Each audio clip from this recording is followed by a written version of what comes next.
ഇതൊരു ആമയുടെയും തവളയുടെയും കഥയാണ്. ഈ കഥ നിങ്ങൾക്ക് തരുന്ന മെസ്സേജ് എന്തെന്നാൽ സ്ഥിരതയും ക്ഷമയും ഉണ്ടെങ്കിൽ നമുക്ക് എന്തും നേടാൻ കഴിയുമെന്നാണ്. ഈ വീഡിയോ ഇഷ്ടമായാൽ ലൈക്ക് ആൻഡ് ഷെയർ ചെയ്യുക, അതോടൊപ്പം സബ്സ്ക്രൈബ് ചെയ്യാനും മറക്കല്ലേ.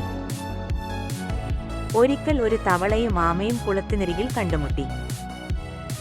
തവള ചാടിച്ചെന്ന് ആമന്റെ അടുത്ത് ഇങ്ങനെ പറഞ്ഞു: ഹേയ് ആമേ, നീ ഇത്രയും പതുക്കെ നടക്കാൻ എന്താ കാര്യം? ഞാൻ എത്ര വേഗത്തിലാണ് ചാടുന്നുവെന്ന് നോക്കൂ. ആമ സ്നേഹത്തോടെ മറുപടി പറഞ്ഞു: വേഗത മാത്രം പോരാ, ലക്ഷ്യത്തിലെത്താൻ സ്ഥിരതയും ക്ഷമയും വേണം.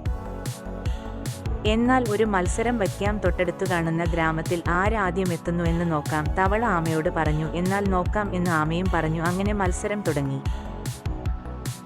തവള ചാടിത്തുടങ്ങി. ചാടി ചാടി ഒടുവിൽ അവൻ അടുത്തുള്ള കുളത്തിൽ വീണു. അവൻ എത്ര ശ്രമിച്ചിട്ടും കരയിലേക്ക് കയറാൻ പറ്റിയില്ല.